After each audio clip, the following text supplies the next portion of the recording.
The sapphire bracelet felt heavy on my wrist tonight, though it weighed barely an ounce. I touched it nervously as I stood in the back corner of the Astoria Auction House's private viewing room, watching Manhattan's elite mill around priceless Italian Renaissance paintings. The weight wasn't physical. It was memory. It was Grandma Rose's last gift to me, pressed into my palm 3 months ago as she lay dying. "Wear it always, Claire Bear," she'd whispered. It was given to me by someone who needed help when I had so little to give. I hadn't understood then. I still didn't, but I wore it every day, this delicate chain of interlinked golden roses with tiny sapphires nestled in each bloom. "Miss Bennett, could you verify the Caravaggio provenance documentation?" Marcus Chun appeared at my elbow. "Mr. Romano's representative is asking specific questions." My stomach tightened at the name. Julian Romano. The Romano family didn't just collect art, they controlled it. Galleries, auction houses, private collections. If you dealt in high-end art in New York, you dealt with the Romanos. I was so focused on the computer screen that I didn't hear the door open behind me. "Why are you wearing my mother's bracelet?" The voice was deep, controlled, but underneath I heard something raw, dangerous. My hand flew to my wrist as I spun around. He stood in the doorway like he owned it. Tall, well over 6 feet with dark hair swept back from a face carved from marble. Sharp jaw, high cheekbones, and eyes so dark they looked black. His charcoal suit was perfectly tailored to shoulders that suggested more than desk work. But those eyes were locked on my wrist with an intensity that made my skin prickle. What? My voice came out smaller than I wanted. "The bracelet, where did you get it?" "It was my grandmother's," I stood, putting the desk between us. "Who are you?" "Julian Romano." He said it like I should know. "And that bracelet belonged to my mother. It was made for her in Florence in 1987. There are exactly 3 like it in the world, and I know where the other 2 are. So I'll ask again, where did you get it?" My mind raced. "My grandmother gave it to me 3 months ago before she died. She said it was a gift from a friend." "Your grandmother's name?" It wasn't a question. It was a command. "Rose Bennett. She worked as a housekeeper in Manhattan for 40 years. This bracelet is all I have left of her. Rose Bennett." Something shifted in his expression, recognition. "She worked for the Ashford family. Upper East Side, 1989 to 1994. How did he know that?" "My mother disappeared in 1993. Julian continued, his voice dropping. "She vanished one night, took nothing but that bracelet. It was the last thing my father gave her. For 30 years, I've had no idea if she was alive or dead. And now I find a stranger wearing the one piece of evidence that might tell me what happened." The pain in his voice cut through my fear. This wasn't just about jewelry. This was about a son who'd lost his mother. "I'm sorry about your mother.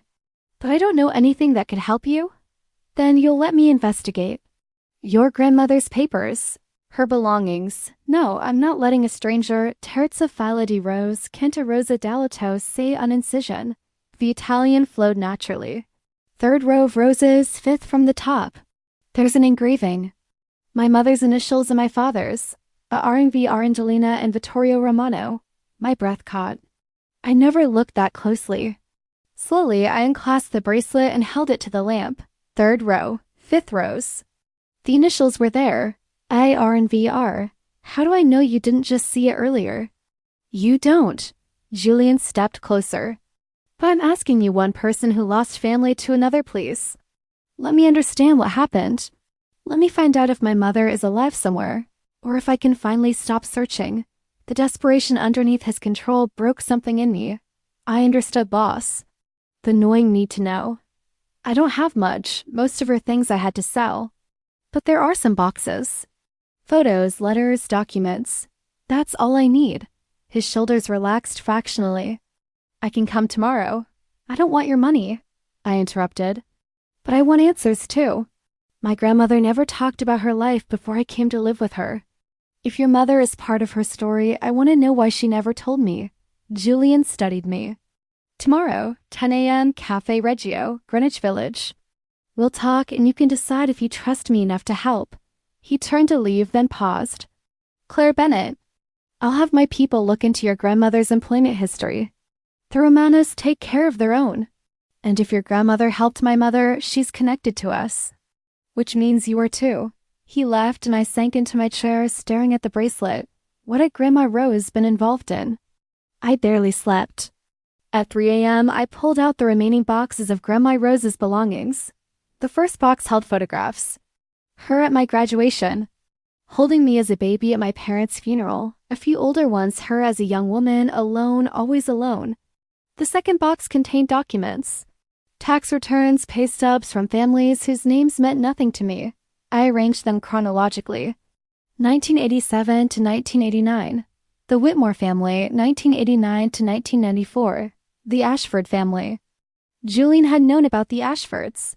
His mother disappeared in 1993, right in the middle of those years. The third box was smaller. A rosary, a pressed flower, and a book of Italian poetry. Wait, Italian? I opened it carefully. Inside the cover, faded ink. Per rose con gratitudine infinita. To say stata la mia salvezza. For Rose with infinite gratitude. You are my salvation. Angelina? At the bottom, wrapped in tissue, was a photograph I'd never seen. 2 women in Central Park. One was my grandmother, younger, happy. Her arm around another woman, dark hair, elegant, sad eyes but warm smile. On the back, in Grandma Rose's handwriting, my dear friend, 1993, may you find the peace you deserve. This was Angelina Romano, and they'd been friends. I found 3 letters tucked in an old Bible. Italian handwriting, urgent and elegant. I couldn't read them, but I recognized the signature, Angelina. By dawn, I had a pile. The photograph, the poetry book, pay stubs, and 3 letters. Evidence of a connection I'd never known existed. At 9:50, I arrived at Cafe Reggio. The old Greenwich Village coffee shop smelled of espresso and history. I found a corner table and waited. Julian Romano arrived at exactly 10 a.m. He wore dark jeans and a black leather jacket, somehow looking both casual and impossibly expensive. His eyes found me immediately. Claire, he sat without asking. You look exhausted. I didn't sleep. I went through everything. I pulled out the photograph and slid it across. I think this is your mother. Julian's hands weren't quite steady as he picked it up.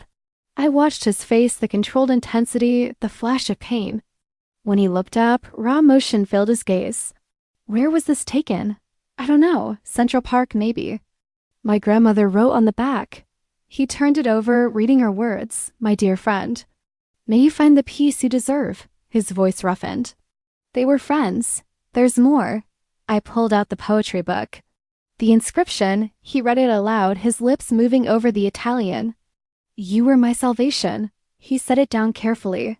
What else? I showed him the letters. Whatever they said meant something profound. Poso? He asked quietly. May I read these? Translate for you? I nodded. His voice was rough as he began. My dearest Rose, I don't know how to thank you. The bruises have faded, but the fear hasn't. I see him in every shadow. But you've given me hope that there might be a life beyond this prison of gold and blood. When I'm finally free, I'll never forget that you believed a monster's wife deserved saving. Angelina. My breath caught. Julian's mother had been abused, trapped, and my grandmother had helped her escape. The second letter, Julian continued, barely above a whisper. Dear Rose, the plan is set. 3 days from now, when Vittorio is in Chicago. I'm terrified. You asked why I won't take Julian with me. How can I explain? He's 8 years old, already worships his father. If I take him, Vittorio will hunt us forever. If I leave him, at least he'll be safe, even if he grows up hating me. The bracelet belonged to my mother. Keep it, sell it, whatever you need. You've given me my life back, Angelina. Silence fell. I watched Julian fight for control. An 8-year-old boy who'd worshipped his father, waking up to find his mother gone, spending 30 years not knowing why. The third letter, I said quietly, does it say what happened? Julian's hand shook. Rose, I'm writing from a hospital in Vermont. The bus I was on went off the road in a storm. I'm not hurt badly, but I'm afraid Vittorio's people will find me. I need to disappear completely. If anything happens, will you make sure Julian knows I loved him? That leaving was the hardest thing I've ever done. Don't tell him where I went. Let him live free from the burden of a mother who ran. But let him know he was loved. Angelina. Julian set down the letter, his face stone. The accident was March 15th, 1993. A Greyhound bus on Highway 89. 12 people died. 7 were never identified. He closed his eyes. I was 9. My father told me she'd abandoned us, that she was selfish. I believed him. I spent years angry, then years looking for her. And all this time, she might have survived, I offered, though I didn't believe it. If she'd stayed in any hospital, used any name, my father would have found her. The only reason she stayed hidden is if she died before she could run far enough. Julian opened his eyes hard now. Your grandmother kept her secret. 30 years. Do you know how dangerous that was? She protected me too. If your father had known, he would have made her talk. Julian's voice was flat. When he died 5 years ago, I inherited an empire built on violence. I've spent those years trying to be different, but some stains don't wash off. I studied his face. He wasn't what I'd expected. There was grief here and power, but also bone-deep weariness. What do you want to do now? I want to find out if she's really dead. I have investigators who can access old records, compare DNA. His gaze held mine. And I want to know what my father did that was so terrible she'd rather risk death than stay. I'll help you, whatever you need. But I need something from you too. Name it. The truth. About your family, your business, what helping you might cost me. You're right. My family has enemies who'd love to exploit any weakness. If they find out you have information about my mother, they might use you. And there are people within my own organization who don't want old secrets dragged into light. So I'm in danger.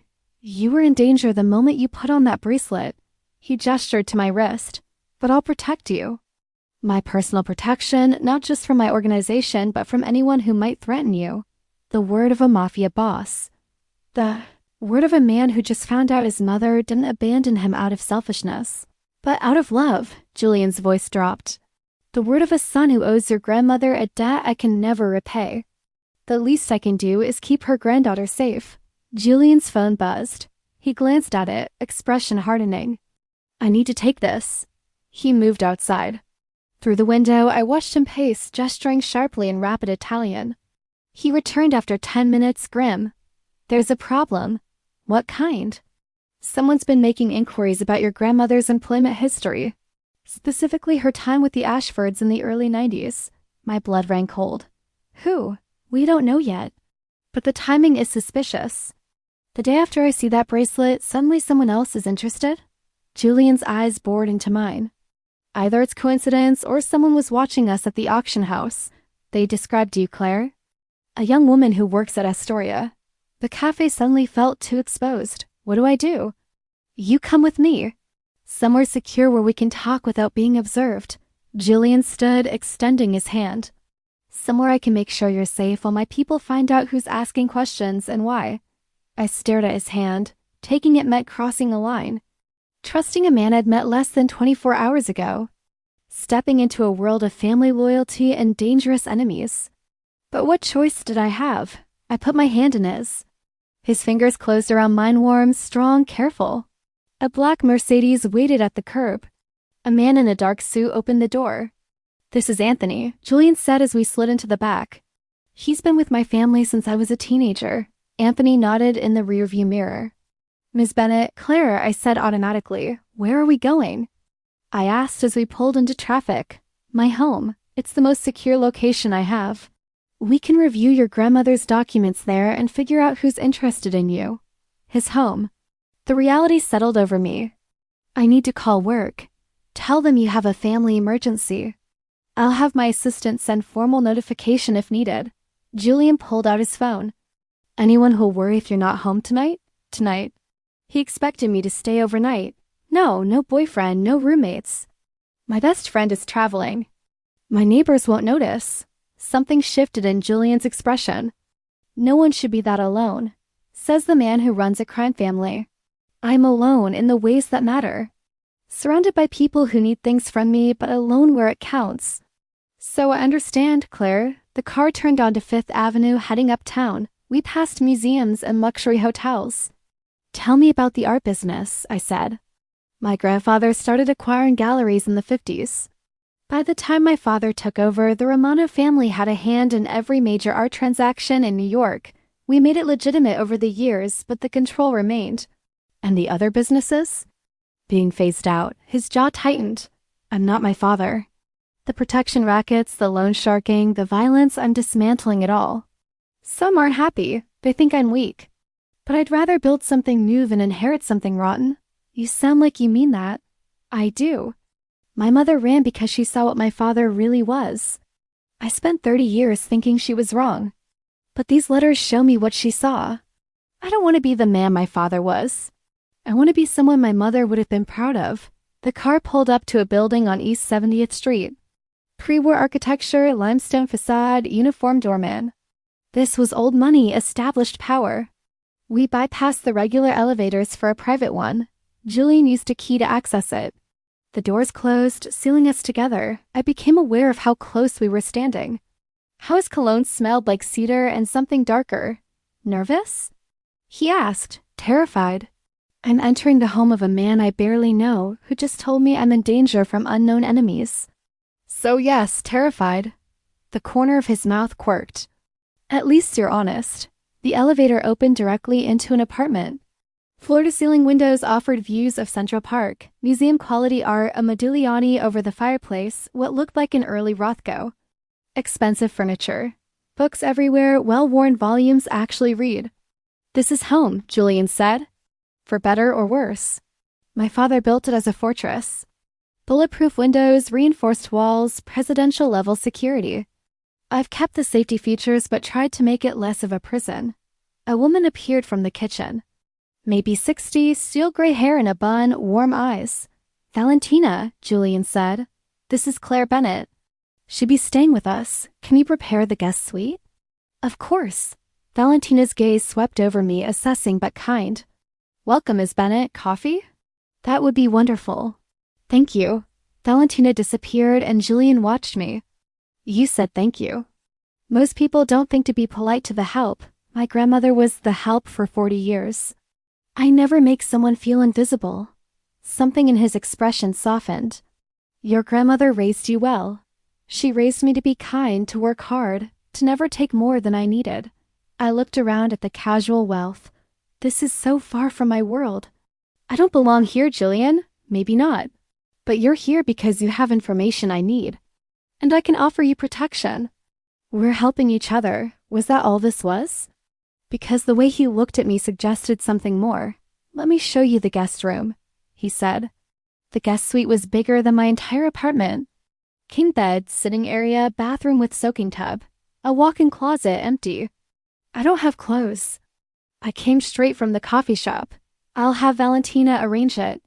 He left, pulling the door closed. I sank onto the bed. The mattress was perfect, the kind that cost more than I made in a month.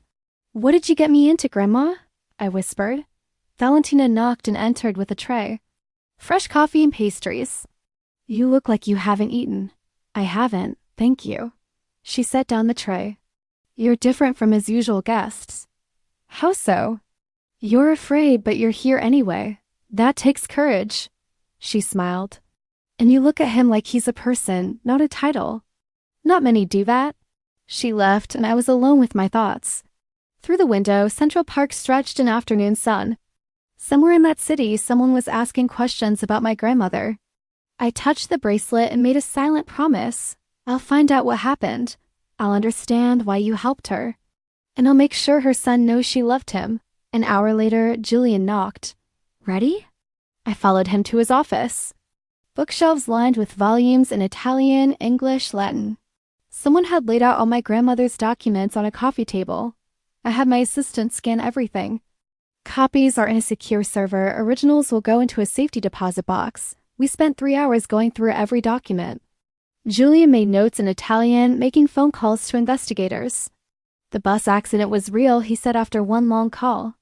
March 10th, 1993, Highway 89. 12 confirmed deaths, 7 unidentified victims. Bodies badly burned. Can you get DNA samples? Already arranged. It'll take weeks, but we'll know if one of those victims was my mother. His jaw tightened. Part of me hopes it wasn't, but realistically, if she'd survived, she would have found a way to tell you. Unless she thought I was better off not knowing. Julian paced to the window. I became what she feared. I took over the family business at 25. Enforced my father's rules. made examples of people who crossed us. I told myself it was loyalty, but I was perpetuating the violence she died escaping. I joined him. But you changed. You're changing. That has to count. Does it? How many people did I hurt first? I placed my hand on his arm. You can't change the past, but you can choose what kind of man you are moving forward. You're choosing to be someone worthy of her sacrifice. His hand covered mine. We stood like that, the afternoon sun streaming through windows, New York sprawled below. Thank you, he said quietly, for helping me. For trusting me. Thank you for protecting me. For seeing my grandmother as a person who mattered. The moment stretched, charged with something unnamed. I was aware of how close we stood, how his thumb traced circles on my hand, how easy it would be to lean in. Julian's phone rang. He answered, expression shifting as he listened. When he spoke, it was in rapid Italian, tone clipped. He ended the call. We have a problem. What kind? The people asking questions? We identified them. They work for the Moretti family. The name meant nothing to me, but it clearly meant something to Julian. Who are the Morettis? My father's oldest rivals. They've been trying to take over Romano territory for 40 years. If they're interested in your grandmother, it's because they think she has information they can use against my family. What kind of information? Maybe they know about my mother's escape. Maybe they think Rose helped hide evidence of my father's crimes. Or maybe they're fishing for any weakness. Julian fixed me with an intense stare. Either way, you're in real danger now. What do we do? You stay here. You don't leave without me or my security. You don't contact anyone from your old life. I'm increasing building security, putting watchers on Moretti operations. And I'm sending a message that you're under Romano protection. That touching you means war. War over me. Over family, your grandmother helped my mother. That makes you family. And I protect family. I sank onto the sofa. 24 hours ago, my biggest worry was rent. Now I was at the center of a mob conflict. I'm sorry, Julian said, sitting beside me. If I could make it safe for you to go back. My normal life was teaching to students who didn't care, living paycheck to paycheck, wondering if I'd end up alone like my grandmother. I looked at him. This is terrifying. But it's also the most alive I've felt since she died. Like her life mattered. Her choices mattered. They did matter. She saved my mother, gave her hope and help.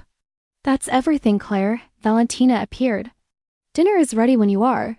Dinner was pasta with sauce that tasted like summer in Italy, fresh bread, perfect salad. Valentina had outdone herself. She's pleased you appreciate it, Julian said. She complains I eat like a machine. It makes her happy to cook for someone who actually tastes the food. We ate in companionable silence. I found myself stunning Julian, the strong jaw, the way his hair fell across his forehead, the careful precision of his movements. He was beautiful in the way dangerous things often were. You're staring, he said without looking up. Sorry, I'm trying to understand you. Reconcile the man who threatens war with the man who's gentle with 30-year-old letters. I'm both.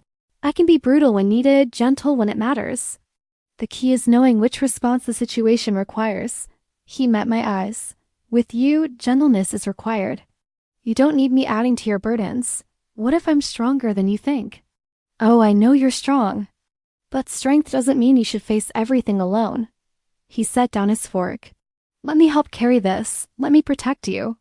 Not because you're weak, but because you deserve to feel safe. When was the last time someone had wanted to protect me?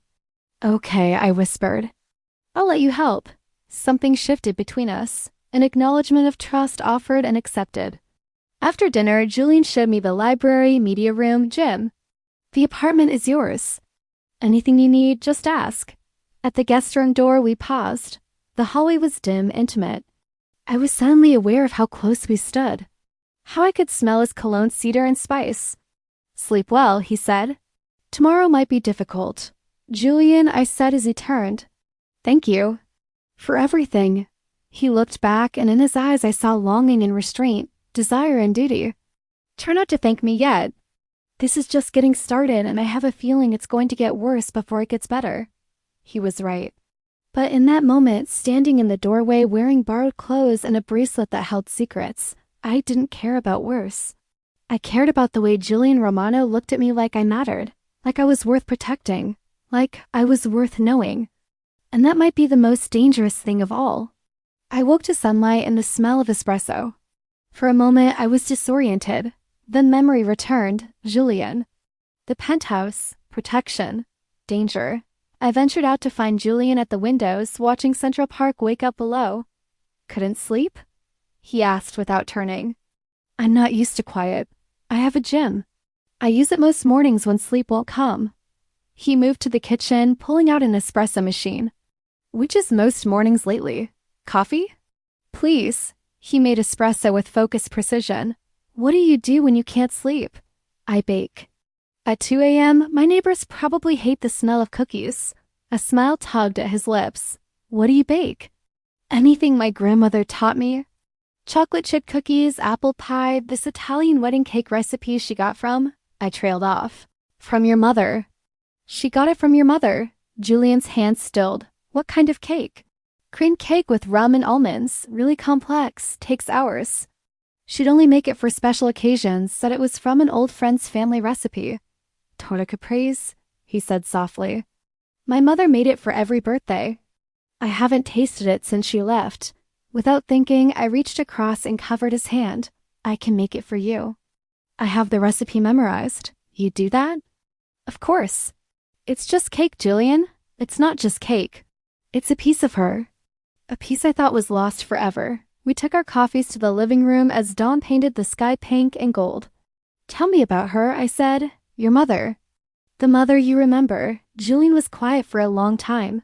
She was beautiful. Not just physically. Beautiful in how she moved, how she spoke. She had this laugh that made everyone smile. He paused. But now, with adult eyes, I can see the fear underneath. How she'd flinch when my father raised his voice. How she'd navigate his moods. Trying to keep everything peaceful. You were 8 when she left. 8 and completely devoted to my father. He was larger than life, powerful, respected, feared. I didn't understand my mother was afraid of him.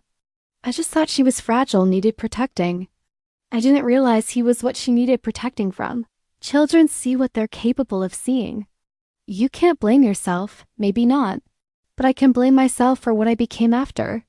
27 years building on my father's foundation, becoming the man he wanted me to be.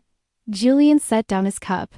It wasn't until he died and I found his private papers that I started understanding what kind of man he was. The violence, exploitation, complete disregard for anyone but himself.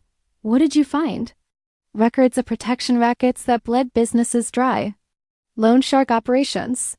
Detailed logs of who'd been beaten, threatened, or worse. And a file on my mother. Photographs of her with bruises. A letter from her to her own mother begging for help, intercepted and kept as a trophy. A detective's report tracking her movements before she left, like she was a target instead of his wife. I felt sick. He knew she was planning to leave. He knew, and he let her think she'd gotten away clean. Then he spent the rest of his life telling me she'd abandoned us, poisoning me against her memory while he kept those photographs as reminders of his power. I'm so sorry. Don't be sorry for me. Be sorry for her, for the life she deserved and never got. He stood, pacing to the window. I've spent 5 years dismantling what he built. Legitimizing businesses, ending violence, making restitution where I can. But some things can't be undone. You said you found out your father's nature when he died. What made you decide to actually change things? I met someone. A woman who ran a community center in a neighborhood my father's operations had destroyed. She'd lost her husband to one of our loan sharks. He killed himself rather than see his family hurt when he couldn't pay. She could have hated me. She did at first, but she also challenged me. Asked what I was going to do with my power, if I was going to help or hurt. What did you tell her? I told her I didn't know. That I'd never question whether the family business was right or wrong, only whether it was profitable. She said that was the saddest thing she'd ever heard. A man with unlimited resources who'd never asked himself what he should do with them. Did you help her? I funded the community center completely, anonymously at first, but eventually she figured it out. Called me a coward for hiding. Said if I wanted to make amends, I should own it publicly. Did you? I did. Made a public statement about Romano funds being redirected to community development. Made a lot of enemies. But it felt right. Like something my mother would have approved of. Is she still running the center? No. She was killed 2 years ago. Car bomb meant for me. She was borrowing my car. Julian's voice went flat. Wrong place, wrong time. Another person dead because of who I am. The pain in his voice was physical. That's not your fault. I found who did it. The Rossi family sending a message. I handled it. The menace in those words made my skin prickle. But it didn't bring her back. Is that why you're so determined to protect me? Because you couldn't protect her? Julian turned to face me. I'm determined to protect you because you're innocent in this. Because your grandmother did the right thing at great risk and you deserve better than to be punished for her courage. Because he stopped. Because what? Because when I look at you, I see someone worth protecting. Not out of guilt or obligation, but because I want to. Because in the 2 days I've known you, you've shown me more genuine kindness than most people I've known for years. The confession hung between us, raw and honest. My heart hammered. Julian, I whispered. His hand came up slowly, cupping my cheek. Tell me to stop. What if I don't want you to stop? Then we're both in trouble. But he leaned closer. Because this is complicated. Because you're vulnerable under my protection. Because I don't want to be another man who takes advantage. I kissed him. It was impulsive, reckless. But I'd spent my whole life being careful. I'd spent 28 years following rules and playing it safe. Julian made a sound low in his throat and pulled me closer, his arms wrapping around me. The kiss was gentle at first, questioning, but when I pressed closer, it deepened. He tasted like espresso and possibility. When we broke apart, we were both breathing hard. Julian rested his forehead against mine. This is a terrible idea, he said hoarsely. Probably, I should be protecting you, not. You are protecting me. But that doesn't mean we can't be honest about whatever this is. Claire, I'm not good at this. At normal relationships, at romance without complications. Everything in my life comes with strings and dangers. Then we'll figure it out together.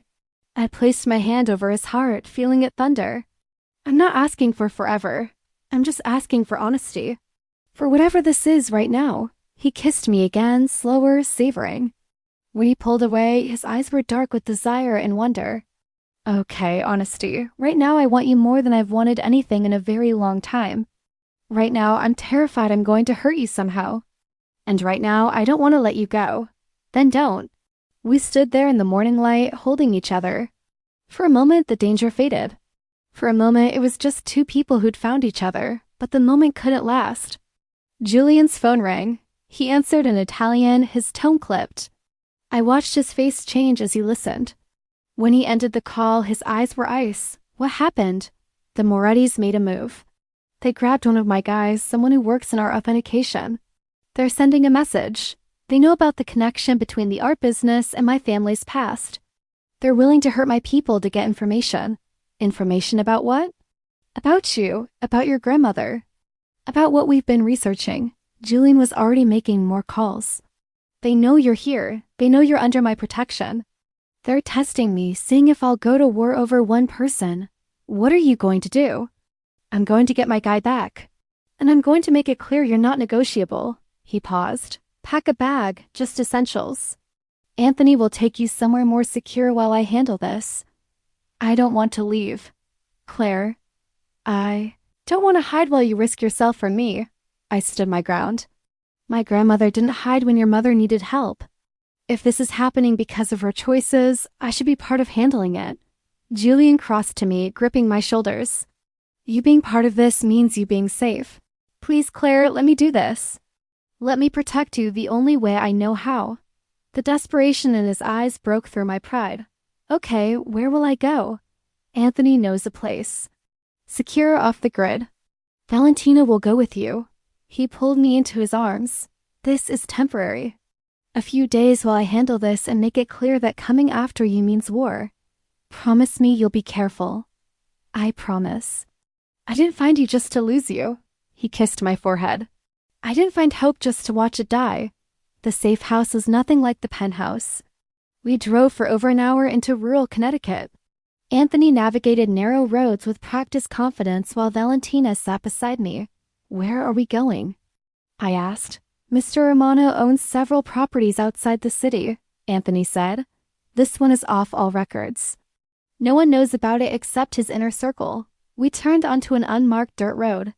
After 10 minutes through forest, a house appeared, stone and wood that looked like it had grown from the landscape. Large windows, wraparound porch. It was his mother's favorite place, Valentina said softly. Angelina loved it here. She'd bring Julian when he was small, before things got bad. He keeps it exactly as she left it. Inside, the house smelled of cedar and lavender. Furniture covered with white sheets. Valentina moved through, opening windows, removing covers, bringing it back to life. The bedroom upstairs overlooks the lake. My phone buzzed. A text from an unknown number. You're safe. That's all that matters. Jay, I typed back. Are you safe? Working on it. Don't worry about me. I'll call when I can. But I did worry. Miss Bennett? Valentina interrupted my thoughts. Come, we should make something to eat. In the kitchen, I asked, did you know her? Angelina? Valentina paused. I started working for the Romanos when Julian was 10. 2 years after she'd gone. But I saw her things, heard stories. And I saw what her absence did to that boy. What was he like? Angry, hurt, he worshipped his father and believed every lie Vittorio told about Angelina being selfish. He became hard very young, determined to prove he wasn't like his mother. Valentina chopped onions. Vittorio poisoned him against her memory. Made him ashamed of the gentle parts of himself. But he changed after his father died. He did. Found those papers, those photographs. It broke something in him, seeing proof of what his father really was. Valentina smiled sadly. He came to me one night 3 years ago. Asked if I thought his mother would be ashamed of him. I told him if she'd loved him enough to leave to protect him, then she'd want him to be happy. To be good. What did he say? He said he wanted to be someone worthy of the sacrifice she made. He's a good man. He's trying to be. That counts for something. Valentina handed me vegetables to chop. Now you cook while I work. It'll keep your mind from spinning terrible scenarios. She was right. For the next hour, we cooked pasta sauce from scratch, fresh bread.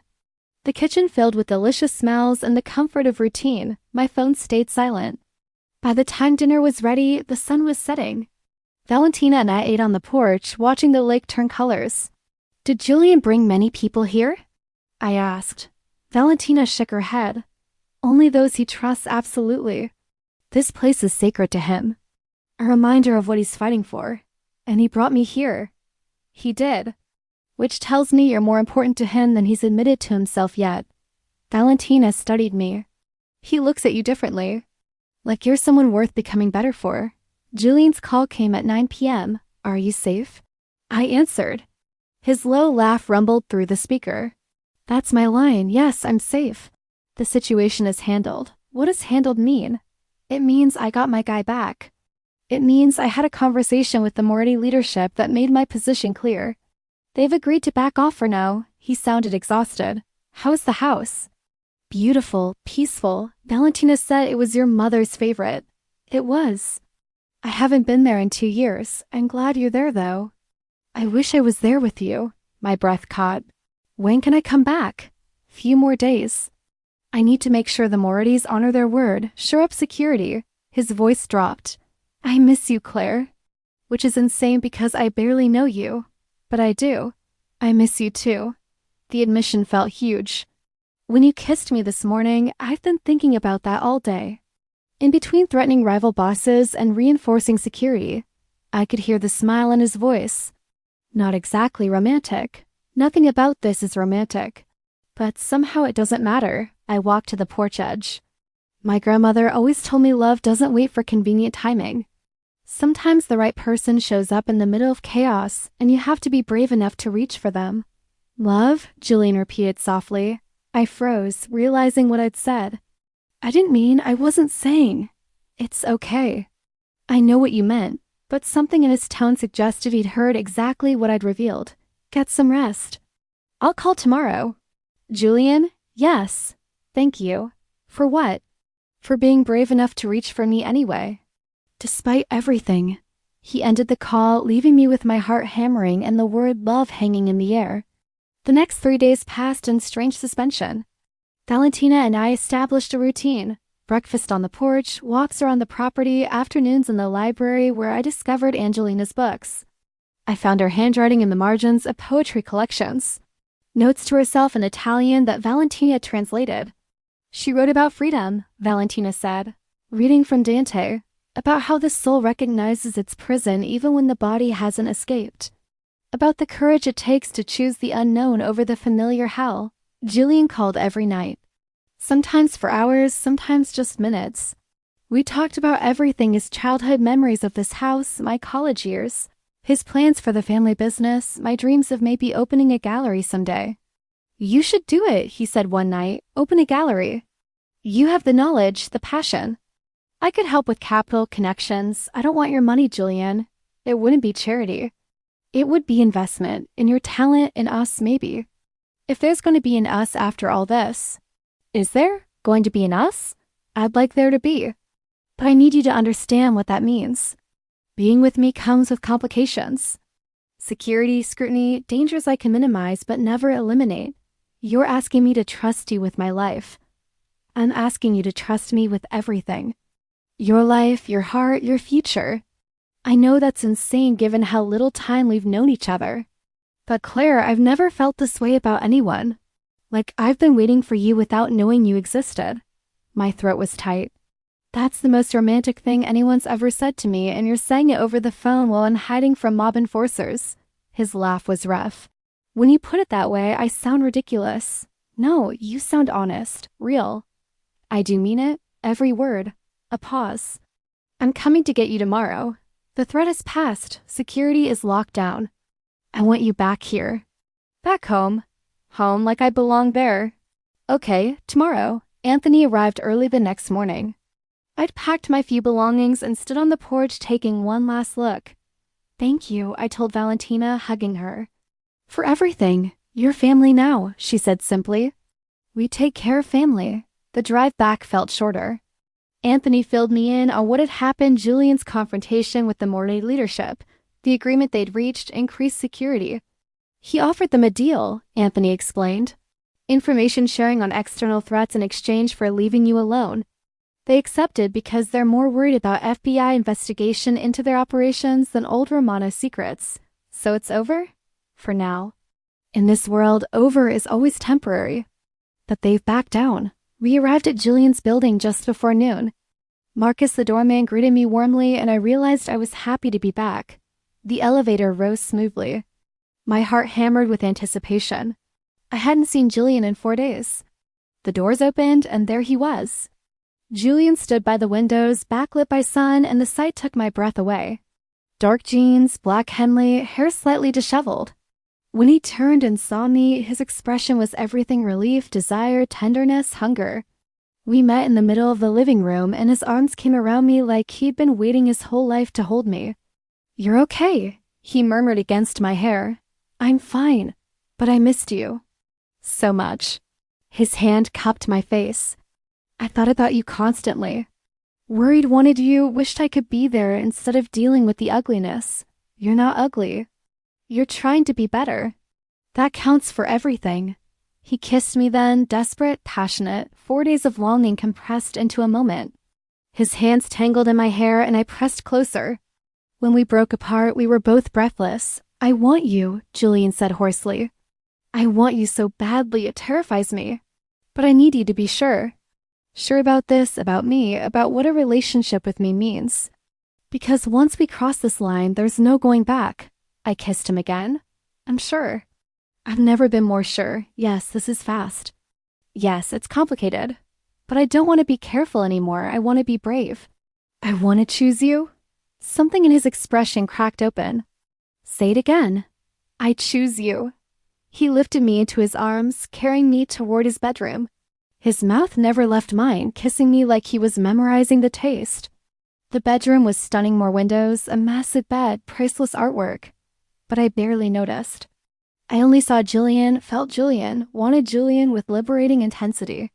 He laid me on the bed gently, following me down. His hands were everywhere: my face, my hair, my waist, touching me with reverence and hunger. Tell me if you want me to stop, he said against my neck. Don't stop. Please don't stop. We undressed each other slowly, savoring every revelation of skin. Julian's body was beautiful lean muscle, controlled strength, scars that told stories. When he settled between my thighs, looking down with such intensity I could barely breathe, I felt completely seen. "Claire," he whispered, and then he was inside me and nothing else mattered. We moved together like we'd done this 1,000 times, finding a rhythm that felt inevitable. He was gentle but passionate, controlled but desperate. When I shattered in his arms, crying out his name, he followed immediately, burying his face in my neck and whispering words in Italian I didn't understand but felt in my soul. Afterwards, we lay tangled, my head on his chest, his fingers tracing patterns on my back. "I think I'm falling in love with you," Julian said quietly. "I know it's too soon, but I can't pretend I don't feel it." My heart stopped. "Julian, you don't have to say it back. I just needed you to know. You're not just someone I'm protecting. You're someone I want a future with." I propped up on my elbow, looking down at him. His dark eyes were vulnerable, open. "I think I'm falling in love with you too," I admitted, which terrifies me. "Because I've only known you for a week. Because your life is dangerous. Because I don't know how to navigate this world. But none of that changes how I feel." He pulled me down for a kiss, sweet and full of promise. "Then we'll figure it out together." One day at a time, we spent the rest of the day in bed, talking and touching and learning each other. Julian told me about his childhood, about the mother he missed, about the father he mourned, and finally learned to see clearly. I told him about my parents' death, about growing up with Grandma Rose, about feeling invisible in a world that valued money over kindness. "You already matter," Julian said, kissing my forehead. "You've mattered to me from the moment you looked at me with eyes that see past the power and danger to the man underneath." As evening shadows lengthened, Julian's phone rang. He ignored it, but it kept ringing. "This better be important, Anthony." He listened, and I watched his expression change. "When? How many?" "Understood. I'll be there in 20. He ended the call and looked at me with regret. "I'm sorry. There's a situation at one of the galleries. Possible theft, police involved. I need to handle it. This is your life. Your responsibility. I understand. I'll be back as soon as I can." "A few hours." He dressed quickly. "Stay here. Order anything you want. Valentina will be here. And Claire?" "Yes?" "Lock the door behind me. Don't open it for anyone but me or Valentina." He kissed me one last time, deep, thorough, full of promise. The door closed, and I engaged the locks. The apartment felt huge without him. I wandered through rooms, looking at his books and art. In his office, I found files spread across his desk. Documents about searching for his mother. Investigator reports, DNA requests, old police records. I shouldn't have looked. But one file caught my eye. Rose Bennett, employment history. Inside were pay stubs, tax documents, recommendation letters. But there was also a private investigator's report dated 2 weeks ago, before we'd met. My hands shook as I read it. Subject, Rose Bennett, deceased March 2025. Investigation requested to determine connection to Angelina Romano. Findings, subject worked for Ashford family 1989 to 1994, overlapping with period when Angelina Romano frequented Ashford residence. Evidence suggests subject and Angelina developed close relationship. Subject made several cash deposits totaling $50,000 in months following Angelina's disappearance, source unknown. Subject relocated to Queens shortly after. Conclusion, subject likely assisted in Angelina Romano's escape attempt. May have been compensated for assistance or given funds to secure silence. Recommend further investigation of subject's living relatives. Living relatives. Julian had been investigating my grandmother before he ever met me. Before I walked into that auction house. He'd already known about her connection to his mother, already identified me as someone worth investigating. Had any of this been real? The protection, the attraction, the tender words, my phone rang. Julian's name. I didn't answer. It rang again and again. Finally, a text. "Claire, please pick up. I can explain. I was going to tell you. Please give me a chance." So he knew I'd found the report. Another text. "I swear everything between us is real. The investigation was before I met you. Before I knew you. Please, amor mio, let me explain." I sat on the floor, surrounded by evidence of his wealth and careful planning, and felt like a fool. Of course, a man like Julian Romano didn't just fall for nobody art professors. But even as anger and hurt warred in my chest, a small voice whispered, he'd had plenty of opportunities to get what he needed and discard you. Instead, he protected you. Shared his mother's sanctuary, made love to you with tenderness that felt real. My phone rang again. This time I answered. Claire, relief flooded his voice. Was any of it real, or was I just a target? It was real. God, Claire, it was all real. Yes, I'd been investigating your grandmother before we met. Yes, I knew there was a connection. But the moment I saw you, the moment you looked at me and refused to be intimidated, everything changed. You became real to me. A person I wanted to know, wanted to protect, wanted to love. You should have told me. I know, I should have. I planned to, but there was never a right moment. I was afraid. His voice broke. I was afraid you'd think everything was manipulation, that you'd leave. And I couldn't bear that. I closed my eyes, tears sliding down. I don't know what to believe. Then believe this. I'm on my way back right now. The gallery can wait. We're going to sit down face to face, and I'm going to tell you everything. Every detail, every decision, every moment I chose you over information. And then you can decide if you can forgive me, if you can trust me, if we can move forward. What if I can't? The silence was devastating. Then I'll have to accept that. But I'm begging you, Claire. Give me the chance to explain. To show you that whatever started as investigation became real the moment we met. I wanted to believe him so badly it hurt. Okay, come back. We'll talk. I'm already in the elevator. 15 minutes. I sat there, still wrapped in his shirt, surrounded by evidence of his search for truth. And I made a decision. I would listen. I would let him explain. Then I would trust my instincts about whether what we'd shared was real. Because I'd been alone long enough to know what loneliness felt like. And what I'd felt in Julian's arms hadn't been loneliness. It had been connection, the possibility of something real. I just had to decide if I was brave enough to reach for it again. Julian arrived exactly when he said he would. I heard the elevator, heard him calling my name urgently. Claire, where are you? In here, your office. He appeared in the doorway, slightly out of breath. His eyes found mine, then dropped to the report in my hand. I'm sorry. I'm so sorry you had to find out this way. I should have told you from the beginning. Yes, you should have. I stood setting the report on his desk.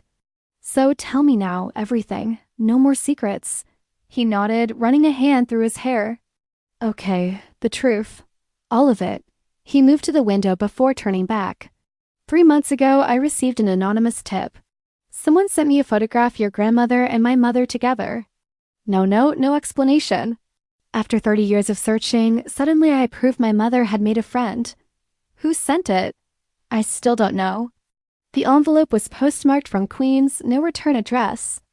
I had investigators trace it, but they hit dead ends. He showed me his phone, the same photograph I'd found, but pristine, professionally reproduced.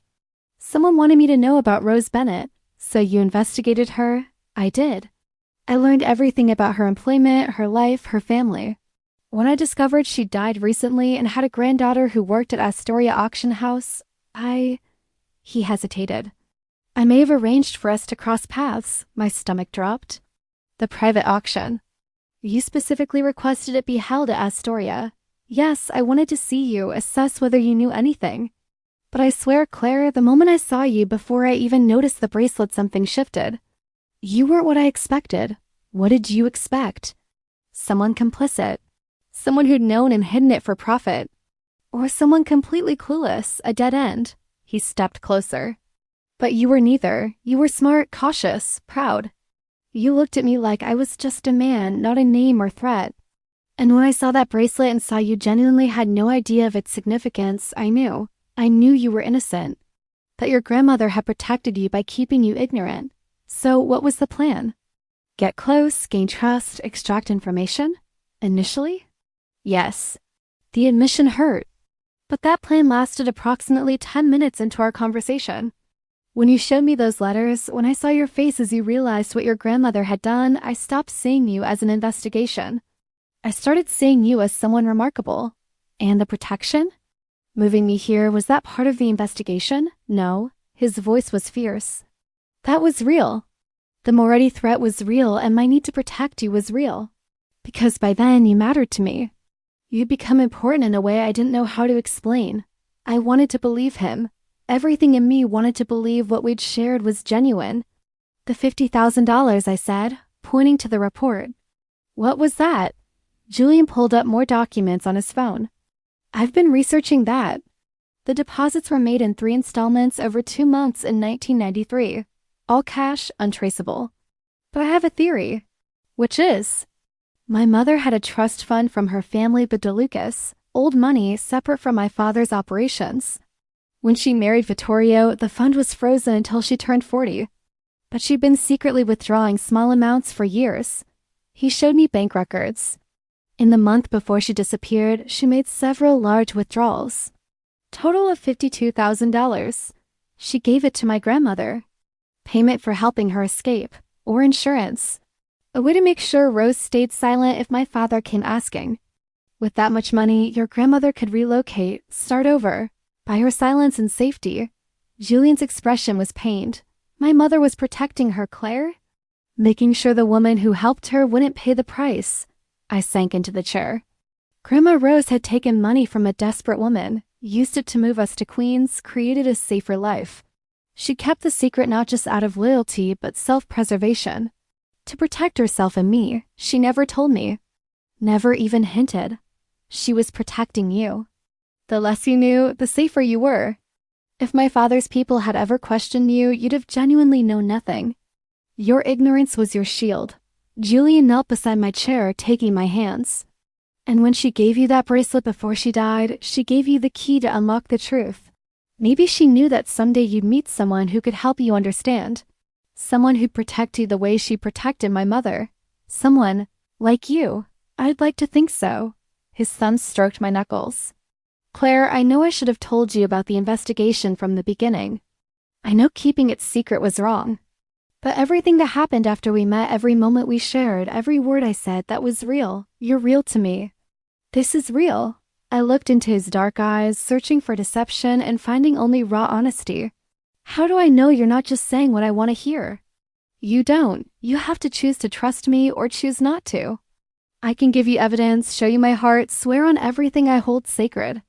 But ultimately, trust is a leap of faith. He brought my hands to his lips. All I can tell you is I've never felt about anyone the way I feel about you. You make me want to be better, do better, build something real. You make me believe I deserve something good after all the damage I've done. You do deserve good things. Despite your past, despite your mistakes, then give me that chance. Give us that chance. His eyes were pleading. I'm not asking you to forget or pretend it doesn't matter. I'm asking you to let me earn back your trust. Let me show you through actions, not words, that you matter. That this matters. I thought about Grandma Rose, about the risk she'd taken. About how she taught me courage meant doing the right thing even when terrifying. About how love meant being brave enough to reach for something real. Okay, I said finally. But I need complete honesty from here on. No more secrets, no more omissions. Relief flooded his face. Anything, ask me anything and I'll tell you the truth. Always. Did you have someone send you that anonymous photograph? Stage the whole thing. No, I swear on my mother's memory, I don't know who sent it. Are there cameras in this apartment recording me?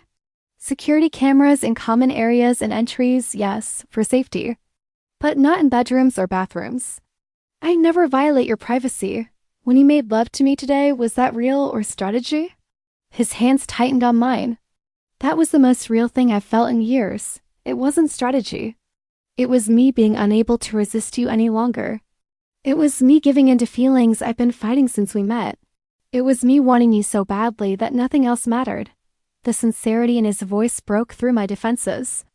I cupped his face, studying the sharp angles and dark beauty. I want to believe you, I whispered. Then believe me. Trust what you feel when I touch you, when I look at you, when I tell you you're the best thing that's happened to me. I kissed him, slow and deep, tasting truth and promise. When we broke apart, we were both breathing hard. Okay, we try. We build trust. Thank you. He pulled me into his arms. Thank you for being brave enough to give me another chance. We stayed like that for a long time. Finally, Julian pulled back, brushing hair from my face. There's something else I need to tell you. Something I found out today. My stomach tightened. What? The DNA results came back. Faster than expected? He pulled out his phone with shaking hands. They matched DNA from one of the unidentified victims from a 1993 bus crash to my genetic profile. Oh, Julian, I gripped his arms. Your mother, she's really gone. After 30 years of hoping, wondering, now I know. She died in that crash trying to escape to Canada. His voice broke. She never made it. I pulled him close, and for the first time since I'd met him, Julian Romano let himself break. He buried his face in my neck and wept for the mother he'd lost twice. I held him, stroking his hair, whispering comfort. This proud, powerful man letting me protect him in his moment of grief. She loved you, I told him. The letters prove it. She left to protect you. And she'd be so proud of the man you're becoming. I wish I could have told her. Told her I understood, that I forgave her, that I was sorry for becoming what she feared. He pulled back, wiping his eyes. All these years wasted being angry. You didn't know.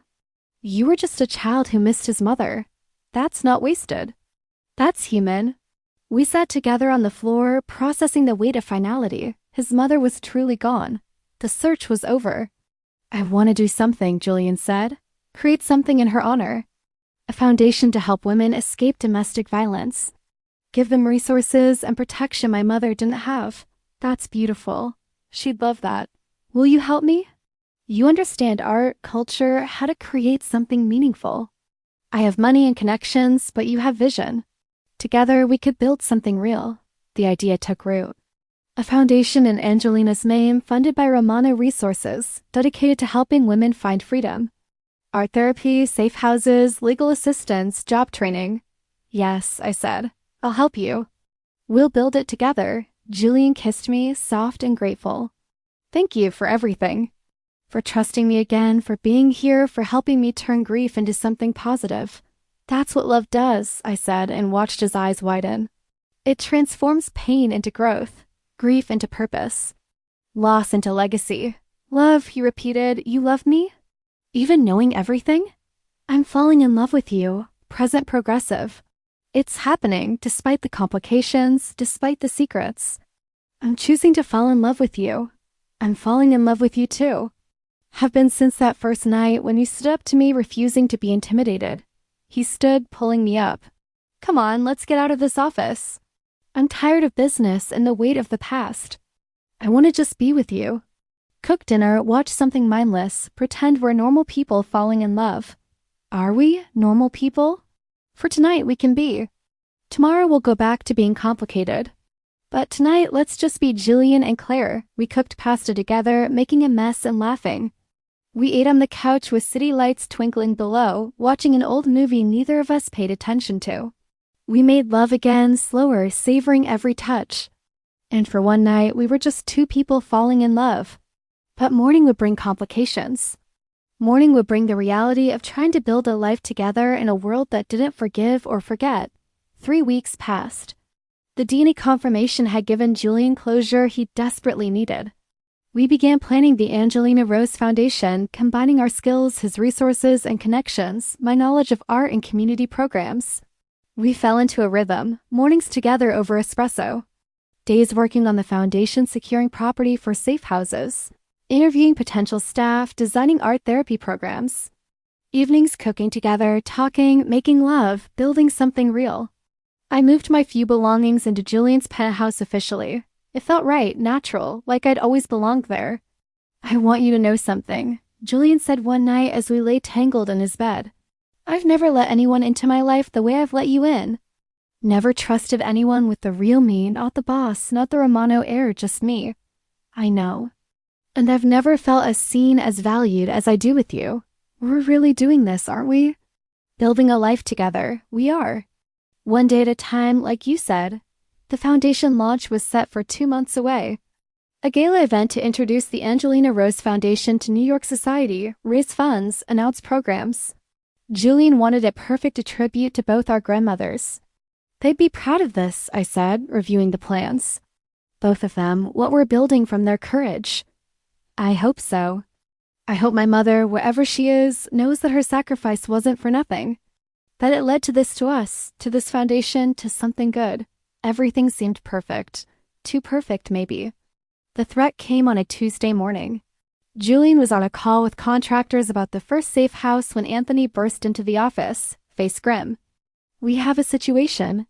Julian's expression hardened instantly. "What kind?" "Dante Russo was released from prison 2 weeks ago." Early release for good behavior. Julian went very still. "Dante was my father's enforcer, his personal attack dog. Why wasn't I informed of his release?" "Someone buried the notification. We only found out because one of our contacts in the prison system reached out." Anthony's jaw tightened. "There's more. Marco Torelli was found dead this morning. Single gunshot to the head, execution style. His body was left at the Romano Gallery on 5th Avenue with a message. The past isn't buried. It's coming for you." Starting with everyone who helped her escape. My blood ran cold. Helped her escape. "He means your mother." Julian was already moving, pulling out his phone. "Marco was one of my father's old lieutenants. Retired when I took over." He looked at me, fear flashing in his eyes. "If Dante knows about people who helped my mother escape." "My grandmother helped her," I whispered. "But she's already dead." "But you're not." Julian crossed to me, gripping my shoulders. "You're Rose's family. In Dante's twisted logic, you're responsible for your grandmother's actions. You're a target. Why now? Why wait 30 years? His wife died while he was in prison. Cancer. Apparently in her final days, she told him things, family secrets, old grudges. He's been obsessed with setting things right since her death." I felt sick. A man I'd never met was hunting down anyone connected to Angelina's escape. And I was next. What do we do? Julian's jaw was set. "We end this. We find Dante before he finds anyone else." He turned to Anthony. "Mobilize everyone. I want every resource focused on finding Dante Russo. Check his known associates, old safe houses, anywhere he might go to ground." "Already on it." "But Julian, you need to keep Miss Bennett secure. She doesn't leave my sight." He looked at me. "Claire, I need you to trust me. Stay close, do exactly what I say, and we'll get through this." I nodded, fear making my mouth dry. Julian spent the next hours coordinating his people, making calls, reviewing security footage from the gallery. I stayed close to Anthony, watching Julian operate with cold efficiency. "What about other people your mother might have known?" I asked. "Other potential targets?" "Already thinking about it. Your grandmother is dead, Marco is dead. That leaves Mrs. Ashford. She was my mother's childhood friend." Julian's expression went grim. "Anthony, get a security team to the Ashford residence immediately." On it. As the day wore on, the tension mounted. Dante Russo had disappeared, and Julian's investigators couldn't find a trace. It was like he'd become a ghost, moving through the city unseen. "He's planning something," Julian said that night as we tried to eat dinner. "This isn't random. He's methodical patient. He'll strike when we least expect it. How do we prepare for that?" "We don't give him the opportunity." Julian took my hand. "I have a property in the Catskills. Completely off-grid, fortress-level security. We go there tomorrow. Disappear until my people track him down. Running and hiding. Strategic retreat." He squeezed my hand. "I'm not risking you, Claire. Not for pride, not for anything. Your safety is the only thing that matters." We went to bed that night with increased security throughout the building. I lay in Julian's arms, listening to his heartbeat, trying not to think about the threat hunting us. "I love you," I whispered into the darkness. "I love you too," he whispered back. "More than I thought I could love anyone. Which is why we're leaving tomorrow. Why I'm doing everything in my power to keep you safe." "I know. And I trust you." But in the early hours of morning, everything changed. The alarm started screaming at 4 a.m. Julian was out of bed instantly, moving with practiced efficiency. He pulled weapons from hidden compartments, guns, knives. "What's happening?" "Someone breached building security." He handed me his phone. "Call Anthony. Tell him we need immediate extraction." I made the call with shaking hands while Julian checked security feeds on his tablet. His expression went hard. "Dante's here." "He's in the building." My heart stopped. "How?" "Inside help. Someone on my security team helped him get past the defenses." Julian's voice was ice. "Which means I have a traitor in my organization." Gunfire erupted somewhere below us. Julian moved to the bedroom door, weapon ready. "Stay behind me. We're going to the panic room." He led me through the apartment to a hidden door I never noticed. Behind it was a reinforced room, communications equipment, supplies, and other weapons cache. You stay here. This room can withstand anything short of military-grade explosives. You'll be safe while I handle this. Julian, no, I love you, Claire. Which means I protect you even if it means leaving you. He kissed me hard. I'll come back, I promise. But if anything happens, Anthony knows what to do. He'll get you out, get you somewhere safe. Don't do this. Don't leave me. I have to. Dante's here for me, for my family's sins. If I don't face him now, he'll keep coming. He'll keep hurting people. Julian cupped my face. Trust me, trust that I know how to handle this. Trust that I'll come back to you. Tears streamed down my face. I trust you, just... Please be careful. Always. One more kiss and then he was gone, the panic room door sealing behind him. I sat in that reinforced room listening to gunfire and shouting through the walls and prayed. Prayed that Julian would survive. Prayed that his skills and training would be enough. Prayed that I wouldn't lose him just when I found him. Time lost meaning. Minutes felt like hours. The sounds of fighting moved through the apartment, sometimes close, sometimes distant. Then silence. I waited, barely breathing. Was it over? Had Julian won? Or had Dante, the panic room door, opened? Julian stood there, blood on his shirt, but alive. Alive. I threw myself into his arms, sobbing. You're okay. You're okay. I'm okay. He held me tight. It's over. Dante's dead. He won't hurt anyone else. What happened? He came for revenge, but he forgot something important. Julian pulled back to look at me. I'm not my father. I don't underestimate my enemies. And I don't leave loose ends. The traitor? Identified and handled. Someone from my father's old guard who thought Dante had the right idea about punishing betrayal. Julian's expression was hard. They were wrong. And they won't threaten my family again. We stood there in the doorway, holding each other, surviving another attempt to destroy what we were building. I need to tell you something, Julian said quietly. Facing Dante tonight, thinking I might not make it back to you, it clarified something for me. What? I don't want to wait. I don't want to be careful or strategic about this. I love you, Claire. I want to marry you, build a life with you. Create something beautiful from all this ugliness. He smiled. I know it's too soon. I know we should be practical. But I almost died tonight, and all I could think was that I regret not asking you, not making it official. My breath caught.